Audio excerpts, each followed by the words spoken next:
আজ ডিনারে বানাচ্ছি পিৎজা। আজকে বানাচ্ছি চিকেন পিৎজা। এখানে সব কিছু দিয়ে রেডি করে নিয়েছি। এবার চিজ দেব। প্রথমে চিজটাকে গ্রেট করে ভালো করে দিয়ে দেবো চারিদিকে। হয়ে গেছে। আজকে একটু বেশি চিজই বানাবো পিৎজাটা। এর উপর দিয়ে দেবো আর একটু চিজ। টুকরো টুকরো করে চারিদিকে দিয়ে দিচ্ছি, তাহলে মেল্ট হলে বেশ পুরো পিৎজাটা কভার হয়ে যায়, বেশ ভালো লাগে খেতে।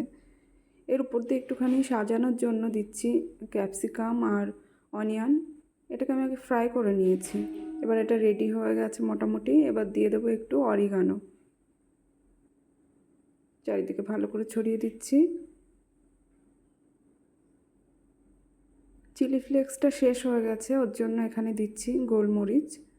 চিলি ফ্লেক্স দিলে একটু দেখতেও সুন্দর হয়, তবে গোলমরিচ দিলেও হয়, অসুবিধা নেই। এবার এটাকে মিনিট 5 মতন ঢাকা দিয়ে কুক করে নেব।